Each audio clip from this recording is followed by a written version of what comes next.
আজকে নিয়ে আসলাম দেখো তোমাদের জন্য ফ্রেন্ডস চিকেনের একটা রেসিপি। চলো তোমাদের সাথে শেয়ার করা যাক। তো ফ্রেন্ডস এখানে কিন্তু আমি 1 কিলো চিকেন নিলাম, তারপর হচ্ছে নিয়ে নিলাম হলুদ মরিচ জিরার গুঁড়ো, তারপর হচ্ছে লবণ পরিমাণ মতো দিলাম, দিয়ে তারপর হচ্ছে দেখো এখানে পেস্ট করা মশলা কিন্তু আমি এখানে দিয়ে দিচ্ছি। তো পেস্ট করা মশলার মধ্যে এখানে ছিল কাঁচা লঙ্কা আদা পেঁয়াজ তারপর হচ্ছে রসুন, এটা কিন্তু একসঙ্গে আমি পেস্ট করে এভাবে নিয়ে নিলাম। তারপর হচ্ছে পরিমাণ মতো তেল এখানে দিয়ে সুন্দরভাবে নাড়াচাড়া করে নিচ্ছি।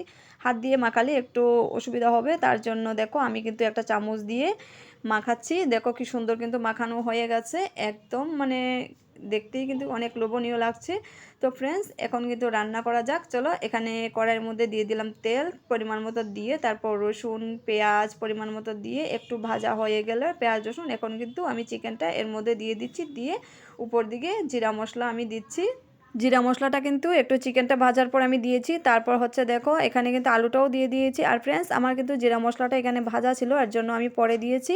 আর এখানে হচ্ছে দেখো ঝোল পরিমাণ মতো দিয়ে একটু 10-15 মিনিটের মতো জাল করে নিয়ে ঝোলটা কিন্তু সিদ্ধ হয়ে গেছে। এখন টমেটো আর কাঁচা লঙ্কা অ্যাড করে দিলাম। তো কিছু সময় পর যখন নামানোর সময় হয়েছে, এখন কিন্তু কিছুটা ধনেপাতা আমি অ্যাড করেছি এখানে। তোমরাও চাইলে ধনেপাতা অ্যাড করতে পারো চিকেনের মধ্যে, বেশ ভালো লাগে খেতে।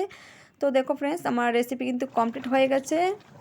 আর আমার রেসিপিটা কেমন হয়েছে কমেন্ট বক্সে তোমরা তোমাদের মতামত জানাবে। আর ভিডিওটি যদি ভালো লেগে থাকে ভিডিওতে লাইক কমেন্ট শেয়ার দিয়ে পাশে থাকবে। আর ফলো বাটন টাচ করে আমার পেজটিকে ফলো করে পাশে থাকবে, এতে করে আমার ভিডিও তারা